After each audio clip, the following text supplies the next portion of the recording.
में राजनीतिक हलचल फर्क पड़ता है, चुनाव में नेताओं की चाल से फर्क पड़ता है, कौन जीतेगा चुनाव इससे भी फर्क पड़ता है, किसकी बनेगी सरकार इससे भी फर्क पड़ता है।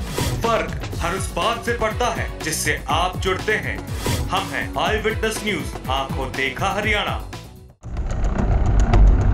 देखिए, जहां तक है हरियाणा में 2-3 तरह की जनता है। एक जो किसी व्यक्ति विशेष के पीछे चलने वाली जनता है, एक जो अपनी आइडियोलॉजी के हिसाब से चलने वाली जनता है, एक जो ट्रेडिशनल, हम कांग्रेसी हैं, हमारा खानदानी कांग्रेसी है तो हम कांग्रेस को वोट देंगे, कांग्रेस की कोई भी नीति वो चेंज नहीं हो सकता, वो खानदानी नहीं हो सकता, खानदानी चला रहा है। आप चाहे इंडियन नेशनल लोकदल का मैनिफेस्टो उठाकर देख लीजिए, कांग्रेस का देख लीजिए, कल बीजेपी का भी आप देख लेंगे। इस बार का जो मैनिफेस्टो है कांग्रेस का, थोड़ा अजीब तरह का मैनिफेस्टो लगा मुझे। हर तरह के चुनावी वादे होते हैं, सब तरह का होता है, लेकिन इस तरह का इस बार जो मैनिफेस्टो कहीं ना कहीं अपने आप में कंपेल, जिसे कहीं हम सारे वर्ग को, समाज के हर एक जाति विशेष के वर्ग को ध्यान में रख के मैनिफेस्टो बनाएगा। और तीनों पार्टियों के मैनिफेस्टो को ध्यान से देखेंगे, कोई ज़्यादा अंतर नहीं है। देखिए, आज की जो रैली देखकर मुझे जो क्लियर कट समझ आया कि स्टार प्रचारक आते हैं, पब्लिक आती है, लेकिन अगर आप सोचें कि स्टार प्रचारक के आने से जो पब्लिक इकट्ठी हुई है वो वोट में कन्वर्ट हो पाएगी, तो मुझे लगता है कि हमारी सोच गलत है। जी, हमारे कार्यकारी संपादक डॉक्टर थानेश्वर शर्मा जी भी हमारे साथ हैं, उनसे पूछते हैं।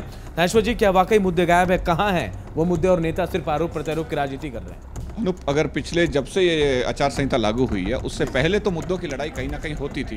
भाई, हरियाणा में क्राइम बढ़ रहा है, हरियाणा में महंगाई बढ़ रही है, ये है सो एंड सो, हर तरह के मुद्दे पर सभी पक्ष विपक्ष सभी चर्चा करते थे। केंद्र में मोदी से थोड़ी उम्मीदें लगी तो जनता इस समय किसी को भी सरमाथे बिठाने के लिए तैयार है, बस उसे थोड़ा विश्वास होना चाहिए कि वो उसकी समस्याओं का समाधान करेगा। अब नेता अपने 1 या 2, क्योंकि धारा 144 शुरू हो गई, कानून का पालन करना सभी नेताओं का नैतिक कर्तव्य बनता है, हालांकि कुछ लोग कर्तव्य पालन नहीं भी करते, उन पर चुनाव आयोग कड़ी नजर रखता है। अक्सर ओम प्रकाश चौटाला कहते हैं कि पहले रूठों को मनाया जाता था शादियों में, लेकिन अब इलेक्शन में मनाया जाता है। इस बार का पहला विधानसभा चुनाव ऐसा है जिसमें कि 15 से 20% हर विधानसभा में नए वोटर हैं।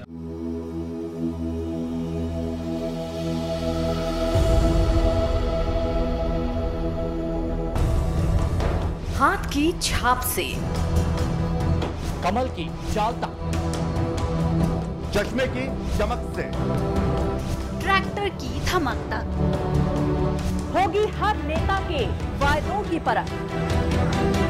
हर चुनावी रणनीति, हर चाल पर नजर। इस चुनावी मौसम जुड़िए हमारे साथ। हम हैं मैना टीवी, शान हरियाणा की।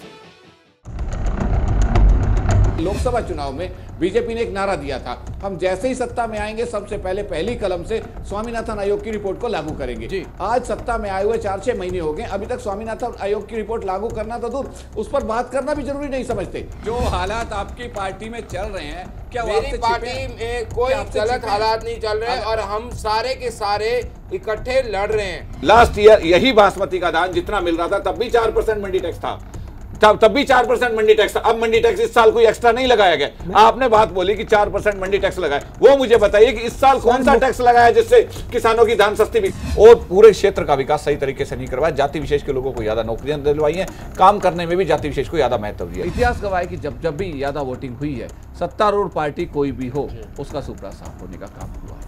120 से ज्यादा दिन हो गए हैं। नहीं, उसके ऊपर कार्रवाई हो रही है। नहीं, उन्होंने कहा था कि हमने पूरी कार्रवाई कर ली है, हमें कुछ इफ एंड बट की जरूरत नहीं है, किसानों को कोई परेशान होने की जरूरत नहीं है। अब आपके बुरे दिन कट गए हैं, अच्छे दिन आने वाले हैं। आज भी आपने अगर ध्यान दिया तो एक बात बीजेपी वाले भी कहते हैं, अगर 10 साल में कोई काम नहीं आया, 10 साल से पहले हमारी सरकार है, तो इसका मतलब उस टाइम तो काम हुए ना। उम्मीदों से कितना परे लग रहा है आपको ये रुझान? अभी तो हमें उम्मीदों से काफी परे लग रहे हैं, क्यों हमें नहीं लगता कि भारतीय जनता पार्टी हरियाणा में इस तरह का कोई गुल खिलाएगी। नरेंद्र मोदी लोगों युवाओं को गुमराह करने में कामयाब हो गई। आज का युवा हाईटेक युवा है, पहले वाला युवा नहीं रहा कि वो हाईटेक नहीं है।